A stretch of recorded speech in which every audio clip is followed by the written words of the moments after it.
आणि एक मोठी बातमी ती म्हणजे पुण्यातील कुख्यात गुंड निलेश घायवळचा भाऊ सचिन घायवळला गृहराज्यमंत्री योगेश कदम यांनी शस्त्र परवाना दिल्याची धक्कादायक माहिती उघड झाली आहे। विशेष म्हणजे पुणे पोलिसांनी सचिन घायवळला शस्त्र परवाना देण्यास नकार दिला होता। त्यामागचं कारण म्हणजे सचिन घायवळवरती खुनाचा प्रयत्न आणि शस्त्र बाळगणं असे गंभीर गुन्हे दाखल आहेत। पण सचिन घायवळनं गृह खात्याकडे अपील केलं होतं। त्या अपीलानंतर गृहराज्यमंत्री योगेश कदम यांनी सचिन घायवळला शस्त्र परवाना देण्याचा आदेश दिला आणि 20 जून 2025 रोजी हा शस्त्र परवाना दिल्याचं कागदपत्रावरून समोर आलंय। न्यूज 18 लोकमतच्या हाती ही कागदपत्र लागली आहेत।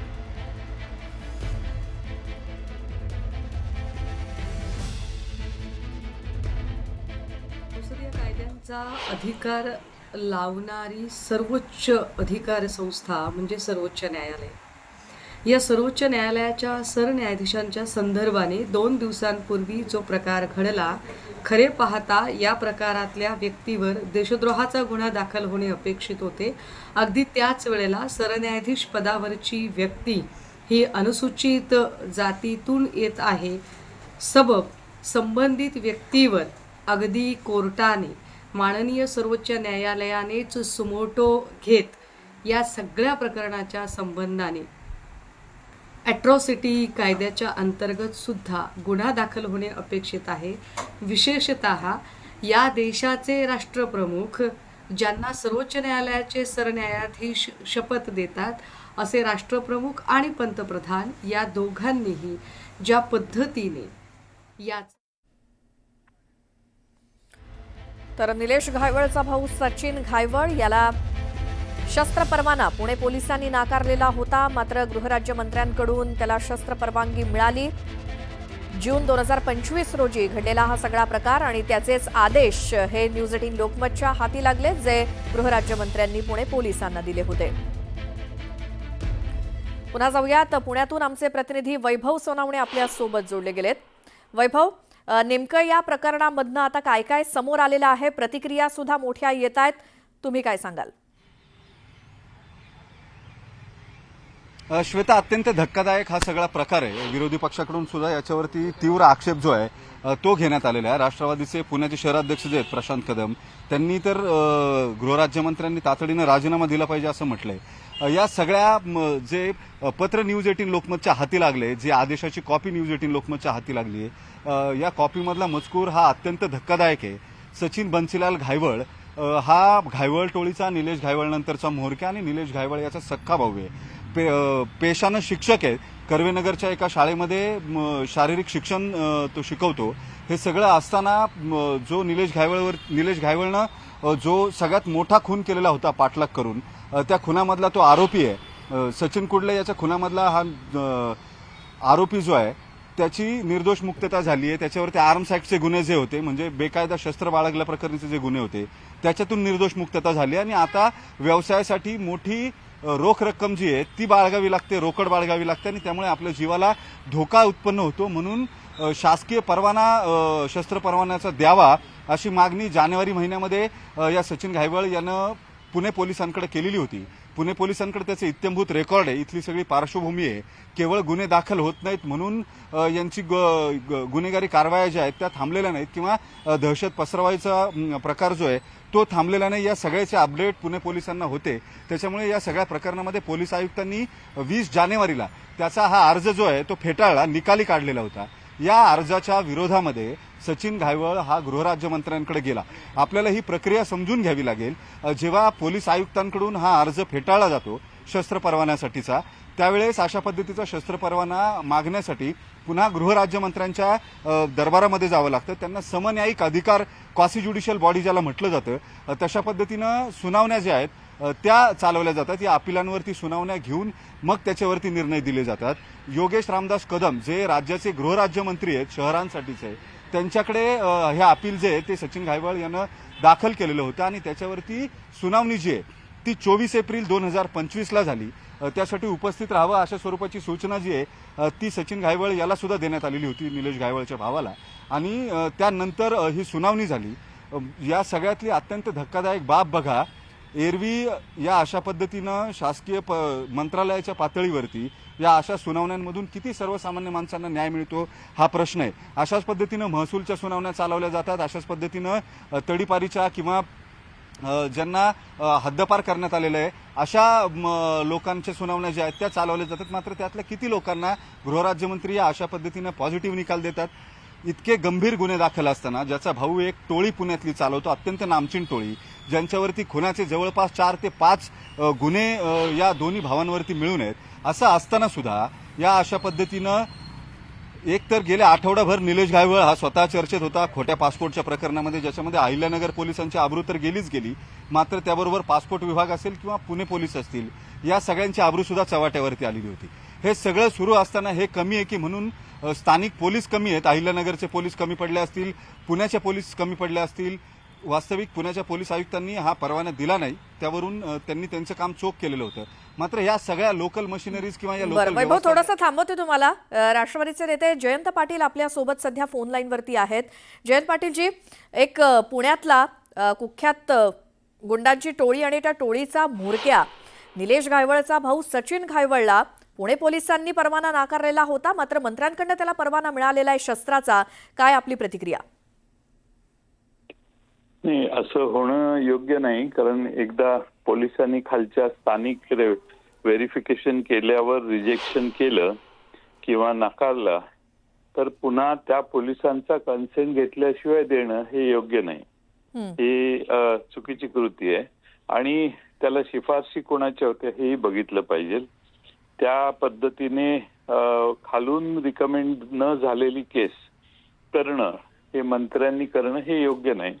आणि हे याच्याकडं साधारणपणे पूर्वी फार गांभीर्याने पाहिलं जायचं.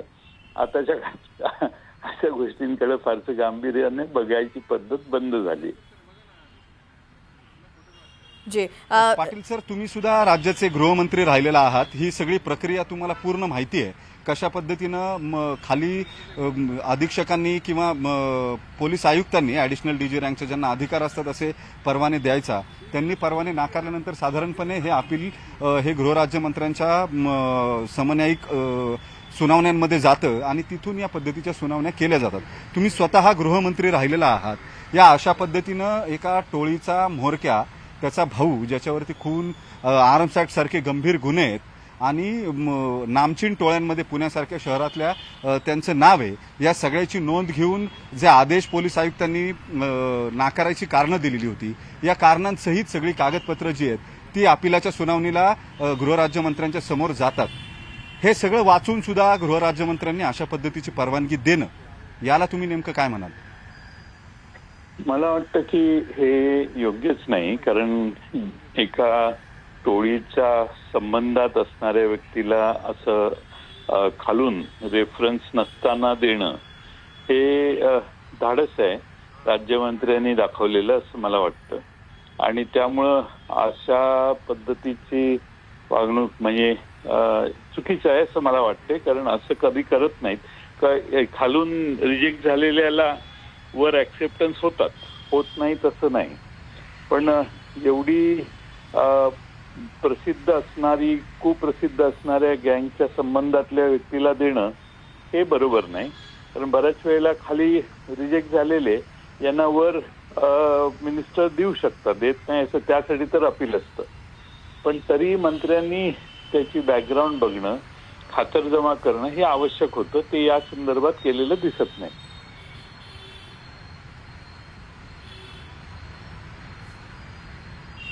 सर धन्यवाद. याच्यानंतर अंबादास दानवे सुद्धा आपल्या सोबत आहेत, शिवसेनेचे नेते, शिवसेना उद्धव बाळासाहेब ठाकरे पक्षाचे. सर तुम्ही काय सांगाल? तुम्ही सुद्धा सभागृहामध्ये कामकाज गेले कित्येक काळ केलेलं आहे.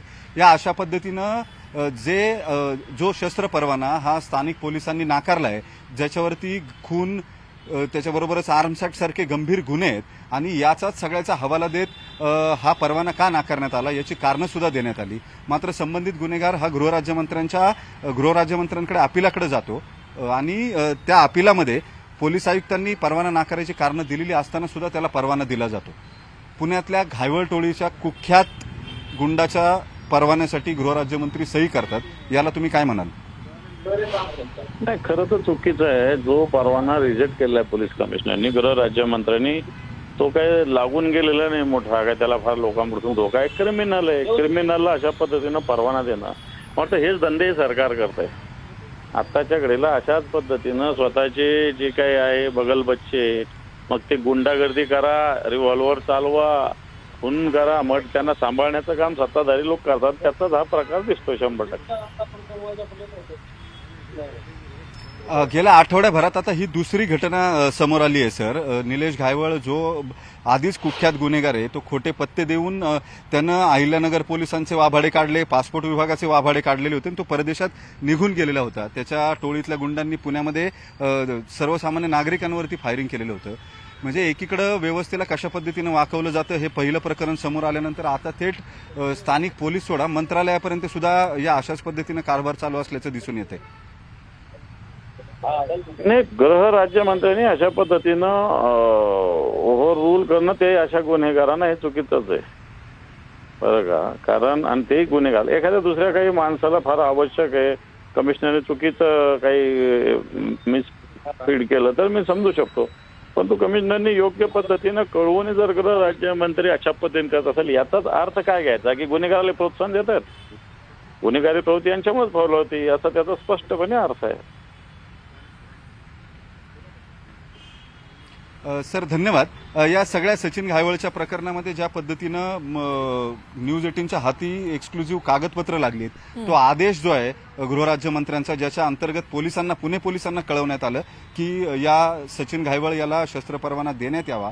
ज्या पोलिसांनी या गुन्हेगाराचा शस्त्र परवाना नाकारलेला होता त्यांनाच पुन्हा तो परवाना द्यावा लागणं, यासारखी नामुष्की ही पोलीस दलावरती येणं बरोबर. किती दुर्दैवी बाब आहे. यातून पोलिसांचं मनोबल किती खच्ची होईल असा प्रश्न आहे. बरोबर आहे वैभव. आणि याच संदर्भात शिवसेना उद्धव बाळासाहेब ठाकरे पक्षाच्या नेत्या सुषमा अंधारे यांनी काय प्रतिक्रिया दिली ऐकूयात.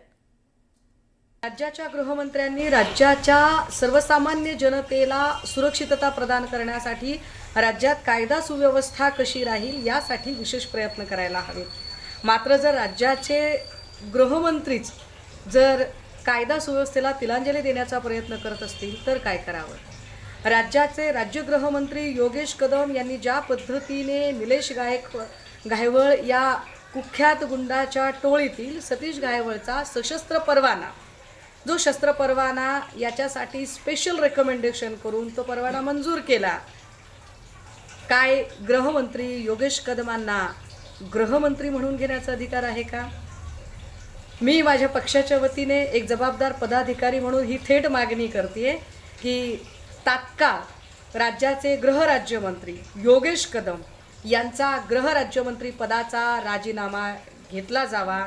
योगेश कदम यांना या पदावर राहण्याचा अजिबात अधिकार नाही.